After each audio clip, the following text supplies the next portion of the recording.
When you're feeling stressed, depressed, angry, or helpless, you usually feel like something is making you feel that way. Like, oh, crappy drivers make me angry. My incompetent boss makes me stressed. The fact that I overshared too much at book club, that makes me anxious. But here's the thing, right? Researchers have found that usually it's not external factors that make you feel this way. It's irrational thinking that fuels many of these intense emotions. And most of the time, we're not even aware of the types of thoughts that make us feel this way. Dr. Ellis, one of the founders of CBT, described 3 types of thinking that make people upset. And because they all involve the word must, he calls it must-erbating. I hope that doesn't get me demonetized. Okay, so in this video, you'll learn to recognize these 3 forms of irrational thinking so that you can replace them with healthier thoughts and be calmer, happier, and solve problems without feeling like a helpless victim. So, let's get better at feeling.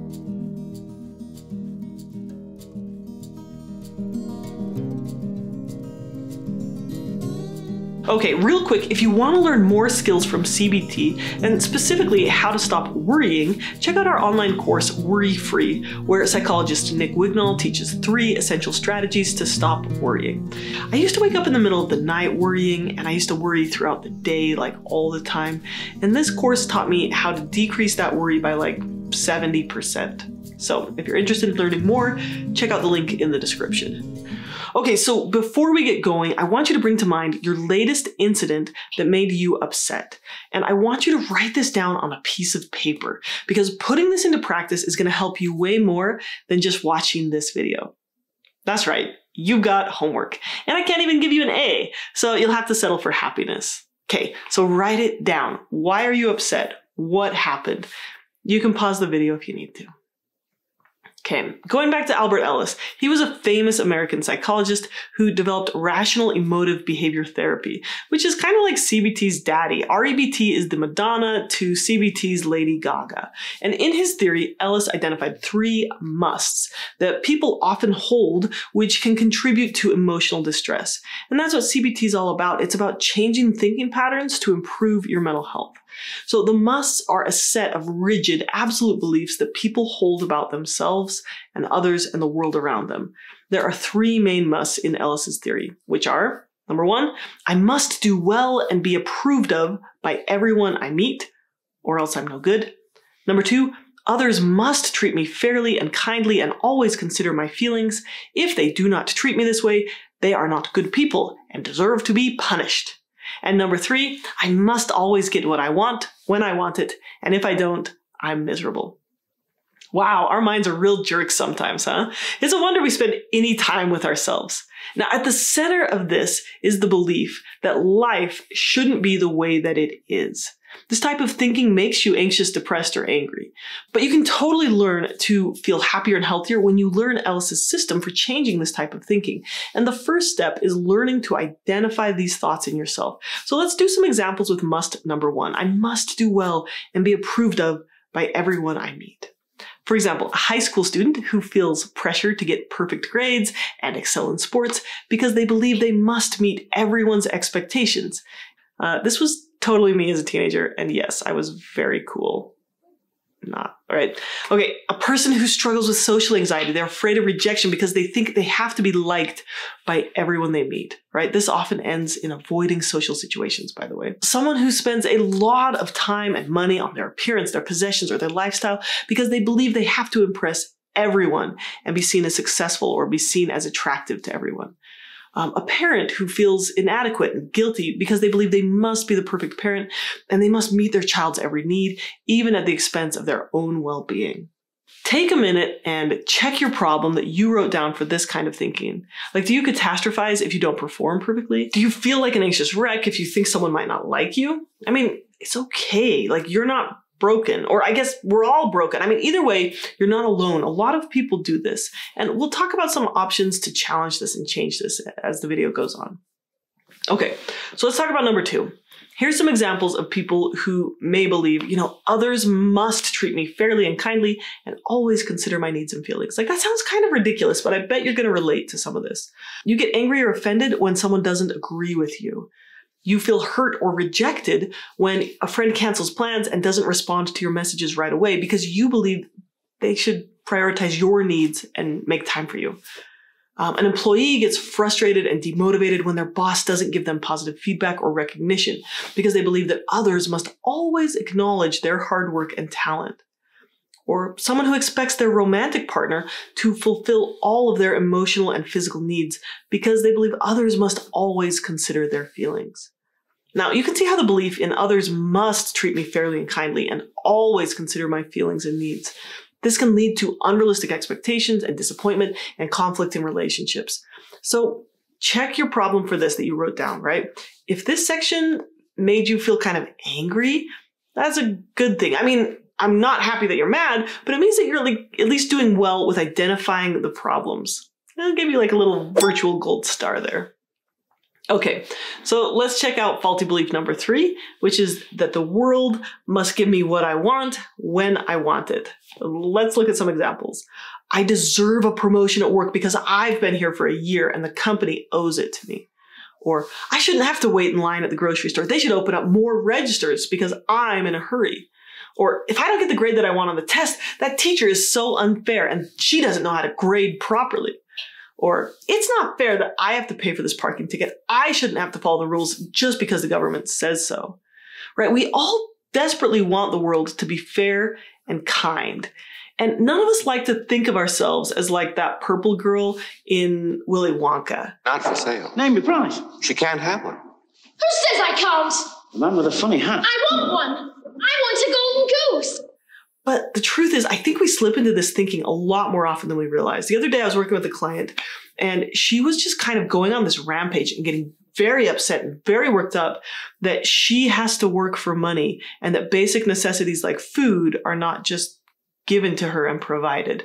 Now, I can understand and empathize with the plight of people who are living paycheck to paycheck and making, near minimum wage, how difficult that is to live. But it's not helpful. It doesn't serve a function to spend hours and hours getting really worked up about this. It's probably better to devote that energy elsewhere, right? We all desperately want the world to be fair and kind, but when we don't get what we want, we are sometimes like toddlers, right? We throw a little fit when it isn't the way we want it to be. Okay, so have you checked out your original problem for any of these 3 kinds of thinking? The good news is that you can take the fuel out of these types of emotions, and CBT has a really concrete system for teaching you how to do it. So there's 5 steps. Step number 1 is identify the belief. Hopefully we just did that. Step number 2 is to challenge the belief. Not to a duel, but sort of. Okay, number 3, replace the belief. Number 4, practice new behaviors. And then number 5 is to monitor and celebrate progress, possibly with ice cream. So here's an example, right? Let's say you went to a book club, you may have overshared. Now you're having like serious anxiety, worrying about what everyone thinks about you. And you're feeling anxious and you feel like you never want to go out in public again. So number 1, identify the belief. The root of this problem is not what you said at book club. The root of this problem is the belief that I need everyone to approve of me all the time or else I'm bad. It's the belief that I have to perform perfectly to be accepted, and I have to be accepted by everyone to be a good human being. So that takes us to number 2, where we challenge the belief, right? Ask yourself questions like, do I have evidence that I must be approved by everyone? Is it realistic that everyone should like me? Is it really true that everyone must think poorly of you because you may have overshared in a conversation? Could it be possible that they are not judging you as harshly as you think? Are you being fair to yourself by assuming the worst case scenario? How would you feel if someone else had this thought about themselves after a conversation with you? Would you automatically judge them negatively, or would you try to be understanding and supportive? And then you could also ask yourself, as you challenge this belief, like, how does this belief affect me? What are the consequences of holding this belief? So these are a bunch of ways to challenge your thoughts, and a good therapist is going to do this with you. I'm trying to teach you some of the ways to do this on your own. So check out your thought from your paper and see, like, how can you challenge this thought? Number 3, replace the belief. Choose something that's more realistic or helpful. So you might say, oh, it's okay. It's okay if I overshared in the conversation as long as I didn't harm anyone, right? I can learn from this experience. I can be more mindful in future conversations. Or you could think, oh, it's not my responsibility to control how others think or feel about me. I can only be true to myself, and I can trust that others will respect and appreciate me for who I am. Or you could say, oh, I can give myself credit for being open and honest in the conversation, for having the courage to share my thoughts and feelings. And this can help me connect with others on a deeper level. And I admire that trait in other people, right? So we replace that belief with like, okay, this is more helpful. So now that we've challenged those thoughts and replaced them, step number 4 is to practice new behaviors that align with your new way of thinking. So for example, like don't stop going to social activities. Continue to express yourself. And, stop yourself from ruminating about social experiences. Then number 5 is to monitor progress. Watch yourself for any signs of success, right? Are you developing closer relationships with your friends because you're sharing about yourself? Are you starting to feel more confident?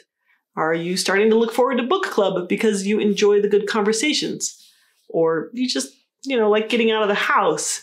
And, after a social activity, are you being nicer to yourself? Paying a lot of attention to positive outcomes actually increases dopamine and motivation. It's an essential part of the feedback loop, and it helps you be more motivated to challenge your thinking in the future and to do more activities that line up with the life that you want to live. Pretty soon, the new belief system can become automatic and habitual. Okay, let's do one more example real quick, right? Do you get super angry when you're driving? Do you think, oh my gosh, everyone is a terrible driver and they all need to get off the road? Okay, let's identify the must. I would say that this is most likely number 2. Others must treat me fairly and kindly and always consider my needs and feelings. And believing this makes you angry, right? Someone's slow to drive when the light turns green. Can't they see that I'm in a hurry? Like, spoiler alert, they definitely can't.